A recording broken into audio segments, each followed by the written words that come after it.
Everyone.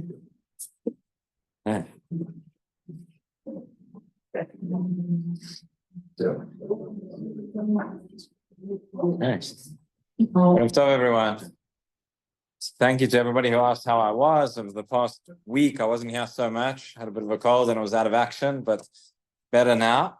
And it's nice to know that when the rabbi's away, he comes back, people are happy that I'm back and they don't ask why I didn't stay away. So that's appreciated. Not like that in every show. So in any event, so let's talk about an idea, something that came up in last week's parasha. The truth is it comes up in this week and next week as well, maybe not as direct, not as explicit, but it's there underneath the surface. The whole story of Bnei Gad and Bnei Reuven, I think we've discussed once in the past, but Nevenzel has a beautiful Ma'alach, has an explanation of the order, the sequence of events in the beginning of Sefer Dvarim, all the way through to Vayetchanan. And he explains that this, we know Sefer Dvarim begins, Rashi tells us, with rebuke. Moshe Rabbeinu comes, and now at the end of 40 years, he gives tochacha to Bnei Israel. You look at the order, the sequence of events. We know Dvarim is called Mishneh Torah. We're going back, we're repeating the things that have taken place over the last 40 years. If we're up to any of us, we would think, what should the order of events be? What should the sequence be? You know, I remember when I was a kid, so they said, Dvarim, we repeat everything that's in the Chumash. You start opening Dvarim, it doesn't really seem to repeat. It doesn't seem to go in order. Either you would go in chronological order or you would go in order of significance. If you try and go by either of those tests, it doesn't work. There are very, very significant events that are left out. There are ones which are included. The order seems to be a little bit haphazard. So Rabbi Nevenzel explains that really the order of everything, the beginning of Sefer Dvarim, is all addressed at Bnei Gad and Bnei Reuven. And all of this is a rebuke to the people, talking about the request of Bnei Gad and Bnei Reuven not to come in, not to cross over, not to settle into the land of Eretz Israel. Just give a few examples. He talks about, for example, you have the from Parshat Yitro, the whole idea of appointing judges. Moshe Rabbeinu repeats this story, and he says, and he rebukes the people. He says, when the time came, when I said I couldn't handle judging all of you from day to night, so we appointed different sarim, sarim me'od, sarim chamishim, etc. And you were happy about it.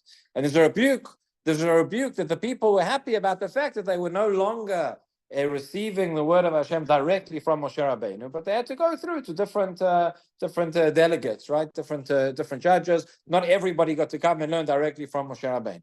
So Bnei Gad and how is that related? So he says Bnei Gad and Bnei Reuven. Essentially, what they're saying is we aren't going to come in, we aren't going to cross the Yarden. We're not going to be close to the center of the Mishkan and of right where everything is happening. We're going to remove ourselves. We'll be a bit further away. Right? Certain things are more obvious. He talks about Vayetchanan. Talks about Moshe Rabbeinu. He says, I prayed, I davened, I wanted to go into the land of Israel, I couldn't. Look at you, you had the opportunity, and he said, no, we'll stay on the other side. Okay, etc. I won't go through the whole malach now, but there are all different, as a whole malach, he goes through how all of these different topics and events, the Surah of Avodah Zarah, which the Torah spends a lot of psukim talking about as well. You can, if you think through, you'll see how all these things are connected to this rebuke dafka towards Bnei Gad and Bnei Reuven, the central message of coming into Eretz Yisrael at the beginning of Sefer Dvarim. So one of the topics that comes up, and of course it's related to Bnei Gad and Bnei Reuven, we saw it last week, we'll see it again, is this idea of the Arei Miklat. We know that there are 6 Arei Miklat, the cities of refuge, for somebody who was a accidental murderer. So it's very interesting. Last year we learned Masechet Makot. And it's very interesting how the Torah calls the person a Rotzeach. It's an accidental murderer, but he's still called a murderer. I mean, there was some degree of culpability, but it certainly wasn't premeditated. It certainly was not bemezid. And a person in such a situation, and the Gemara goes through which cases yes and which cases no, but in such a case, the person has to go into Galut. They have to run away, go into the Ir Miklat, designated cities of refuge, and they have to stay there until the death of the Kohen HaGadol. That's the whole sugya, what goes on over there. What's interesting, so the Torah tells us that there are 3 Arei Miklat on the west of the Yarden, in Eretz Yisrael proper, so to speak, and there are 3 Arei Miklat on Ever Yarden, on the eastern side, where Bnei Gad and Bnei Reuven settled, along with Chatzi Shevet HaMenashe. By the way, it's another question that comes up. Where did this half Shevet of Menashe come from? Right? Bnei Gad and Bnei Reuven, the Torah says they came and they asked. They said to Moshe Rabbeinu, we have lots of mikneh, we have cattle, etc. We want to stay here. And Moshe Rabbeinu eventually acquiesces. He says, okay, you can go. And half of Menashe go with him as well. Where did they come from? So the Netziv and others say, Menashe didn't ask to go, but Moshe Rabbeinu added them on. He was worried. He needed somebody there to keep them in check. You split up the Shevet of Menashe. Half of them are on this side, half of them are on that side. It's a way of maintaining the unity of the Jewish people, and it's a way of keeping those who are more distant in check. But the question is this. So you have 9.5 Shvatim on the west, and you have 2.5 Shvatim on the east. This is not 50-50. This is not half and half. There's a much greater proportion on that side. And yet, the Arei Miklat, the cities that are designated, the 6 specific cities, you have 3 on the one side and 3 on the other side. There, the proportion is half and half. And so the Gemara asks, this doesn't make sense. You should have, I don't know, you should have 4 and 2 or 5 and 1 or whatever it is, but 3 and 3, 50-50 doesn't seem right. And so the Gemara says a frightening thing. It says, quotes the pasuk from Hosea.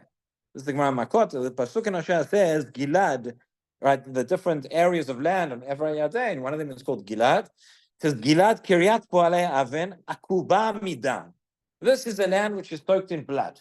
This is a land where not such a nice place to be. Okay, historically they had problems. They had problems there with murder. They had problems with shfichut damim. A much greater proportion of murders took place here on the east side of the Yarden than did on the west. And therefore, says the Gemara, therefore there is a greater need. You have a disproportionate number of Arei Miklat also there on the Evrei Yarden. That's what the Gemara says. Now the problem is, as we've just explained, why do we have an Ir Miklat? An Ir Miklat is not for a premeditated murder. Ir Miklat is not for people who are intentionally killing. The Gemara says this was a place where there were more people for whatever reasons, historical reasons, also connected to Bnei Gad and Reuven. We won't go into it now. But for historical reasons, there are more murders that are taking place here. So since more people are violent and reckless, and more people are killing intentionally, we need more Arei Miklat. We need more cities of refuge for those who are killing unintentionally to run to. It doesn't add up. Why should the fact that there are going to be more murders intentionally lead to the fact that I need more cities of refuge for those who kill unintentionally? One's got nothing to do with the other. So that's the question. It's a good question because Tosfot asks. And Tosfot gives an answer. Tosfot says a somewhat cryptic answer as well. He quotes here a Gemara actually from the following daf, which talks about, for those who were in the Gemara share last year, this is good chazara. So he says that the Gemara tells a story. It says sometimes you have a case whereby the Beit Din Shal Mata is not able to bring the punishments to the people the way that they deserve it. Sometimes you escape the punishment. There weren't any witnesses, they weren't able to administer judgment, whatever reason. So he says, suppose you have a case where you have 2 people. One was a murderer b'mezid, and one was a murderer b'shogeg. One had killed intentionally, and one had killed unintentionally. So, but either case, there were no witnesses, they weren't punished for whatever reason. So what does HaKadosh Baruch Hu do? It says, Mazmin otam lepundak echad. Hashgacha creates that these 2 people come to the same place, and the one is going to be climbing on a ladder, and the other one is standing at the bottom of the ladder, and the one who killed intentionally, really, by rights, he should have the death penalty. So the one who's climbing on top of the ladder is the one who killed unintentionally, and he's going to fall down, and therefore he's going to fall down. He's now going to kill unintentionally again. So the one who was the murderer of B'mezid, he gets killed, he gets his punishment. And the one who was the murderer of B'shogeg, he also gets his punishment because now there were witnesses, and now he's going to go and he's going to run away to the Miklat, and he's going to be in Galut for the rest of his life, for the rest of the Kohen Gadol's life, whatever it is. That's the Gemara, this Gemara Makot. And Tosfot says, based on this Gemara, we can understand why we need. Again, there's a problem here. Because, so what you're saying is that there's more intentional murders, there's more unintentional murders, etc. Both these people are now being punished. This case has happened because of something they did previously. I mean, it's only the fact that already these murders took place. And why should it be that should be the case in the city? So there are other answers that are given as well. The Ramban, for example, he says that actually those Rotzchim B'mezid, people who were intentional murderers, they would go to the Miklat. They weren't allowed to, but you've just gone and you've killed somebody. Beit Din is going to put you to death. So what are you going to do? So you run away to the Miklat. You say, no, it was B'shogeg, it was whatever. So he says that's what he said. There's another suggestion which Rav Nemetel makes as well. He says, no, the Gemara says that every time a murder takes place, actually, even if it was the Rotzach B'Mezik, before he comes to Beit Din, so he goes to the Yer Miklat. First he goes to Yer Miklat, and then Beit Din come and take him out, and they have the whole case. So you need space. But he says there's a much greater answer, and this is something which is particularly poignant, and it's particularly relevant for our times as well. We may not have our miklat, we may not have all of this, but the principle here is so true, and I think today you see it more than ever. And what he says is the following. Ramsel explains. He says, when you are in a place, the power of the atmosphere, the power of your environment is so powerful, more than we give credit for many times.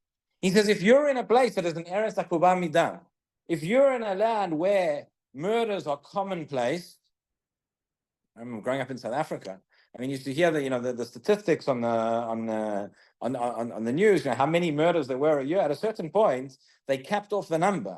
It's not that there were less murders taking place, but South Africa had a huge crime problem, and it was however many thousands of murders a year. At a certain point, the statistics just stopped when they got to a certain number. We don't want that. We don't want it to seem that there's more than that, so we'll just stop over there. There were more taking place, but that was when we stopped counting. So when you're in a place where you become desensitized, you're in a place where murders are taking place all the time. It's something which is commonplace. It's something which is normal. And therefore, that influences the rest of society. And that means that people pay less attention to the value of human life. You're in a place where human life becomes desanctified. You become desensitized, becomes, they say in Hebrew today, menumal, right? Becomes normal. So then, the fact that there are more people intentionally killing means everybody else lets down their guard a little bit. Let's down the standards, and accidents are more likely to happen because people are less sensitive. People don't think about it, and therefore you're in a place where the murders taking place all the time. So people aren't as careful with the rules on the road. People aren't as careful with the safety precautions, whatever it is, because it's not a conscious thing, but it's subconsciously. This is the value system. This is the way society functions around us. That's what happened. And the message which emerges from this is so clear. I mean, the environment is so powerful. The way that people speak, the way we speak, the kind of language that we use. Last week we spoke about the language that we use, particularly in these days, the 3 weeks.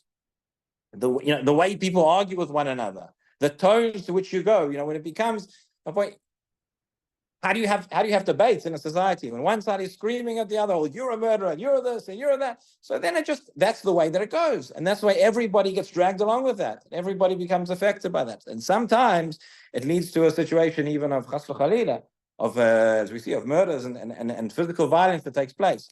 But the message for us, I think, is to understand just how powerful these things are, whether it's conscious, whether it's subconscious, that the society that's around us and the steps that we all take, the words that we use, the actions that we take, the values, the way that they express themselves in society, that has an effect, that has a ripple effect, and then it's something that drags everybody along with it, for good or for bad. Rabbi Hanania ben Akash אומר, "הקדוש ברוך הוא לזכות ישראל לפי חוק בעלי מצוות,